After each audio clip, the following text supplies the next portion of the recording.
It's largely a conflict over land. I mean, in many respects, it is a geopolitical conflict. It's a conflict over who owns the land, and yet there are dimensions to it that are beyond that, because it's also three sacred religions claiming, in many respects, the same spaces.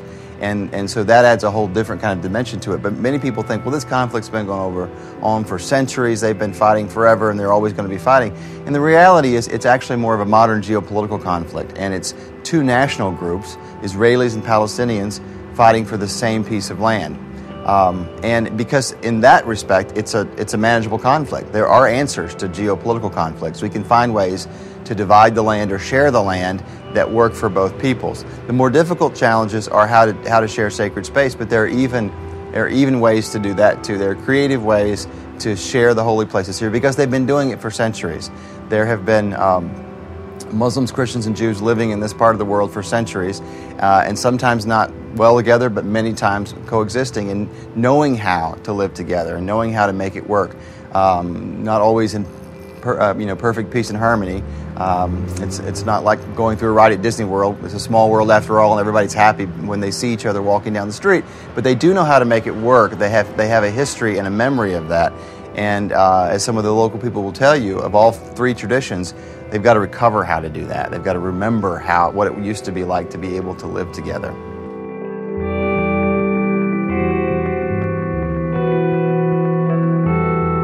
Well, I mean, there have been Jews living in this larger Holy Land going back for millennia, but the Romans had forced the Jews out of Rome in 70 A.D. Out of Jerusalem. The Romans had forced the Jews out of Jerusalem in 70 A.D.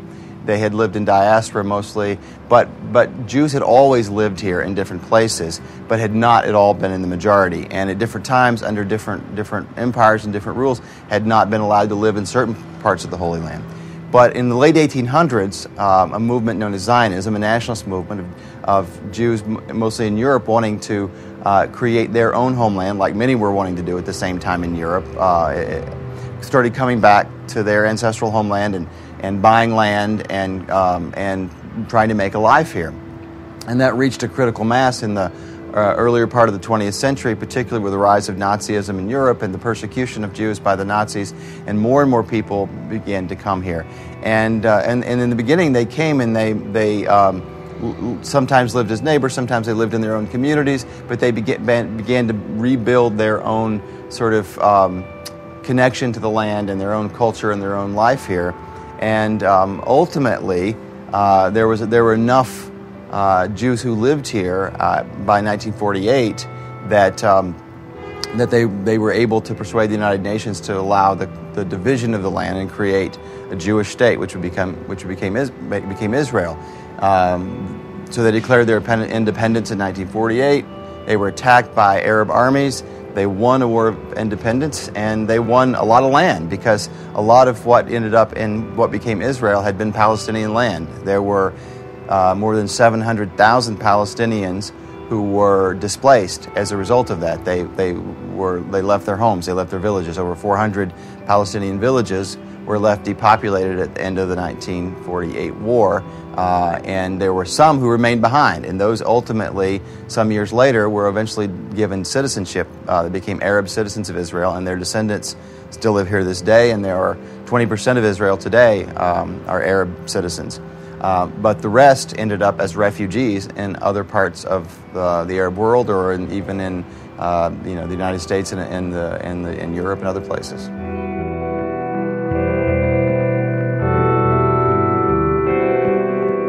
Well, there is a Christian theology and an end times eschatology that says that everything that's happening here is all preordained, and in that kind of thinking, it really makes no room for the Palestinian Christians, for that indigenous church that's been here. And for the local Christians, that's a very hurtful and offensive thing, as you might imagine, to say that they have no place in God's plan in the land in which they live, in the very same land in which Jesus lived.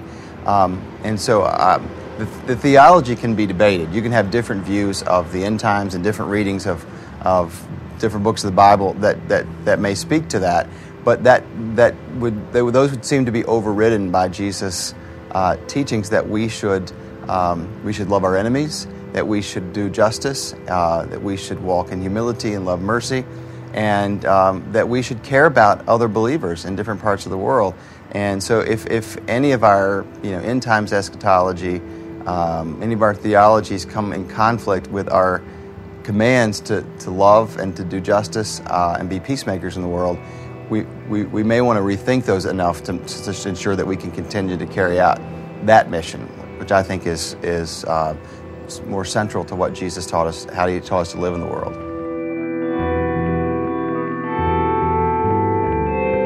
I think there's a lot of reasons for Christians to care. The first reason is there's a church here that goes back to Pentecost that most Americans don't even know about, and it's asking us to take note of what's going on and be interested and find out about their situation and about the larger situation. I also think there's a lot of issues of insecurity, injustice, a need for peace and reconciliation that the church has something to speak into.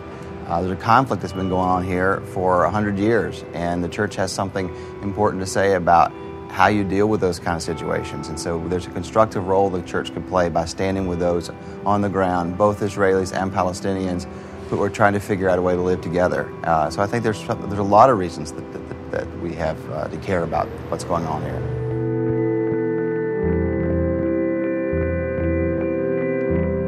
There are solutions. I mean, I first came to work on this issue as a U.S. policymaker. I worked in the State Department, and you sort of always think about this conflict. Yeah, but it's been going on forever, and it's hopeless, and there are no solutions. And the reality is there are solutions, and they've been working on peace for many years here. There's been a peace process going back to the early 1990s, and over time, they have identified what the core issues are and what the choices are for leaders to make if they want to solve those core issues. And the troubling thing is that every year that passes in which we don't make peace, most of those issues get more difficult to solve. And so it's in our interest to find a solution sooner rather than later. And I'm not saying this thing can be solved tomorrow, but there are real choices for policymakers who want to make peace. They're not easy choices. They're painful. They require real painful compromises from both sides. Israelis and Palestinians are going to have to compromise. There's no question about it. But this is not the kind of conflict where one side can get everything it wants and the other loses. It's either everybody wins or nobody wins. There is a solution that works for both.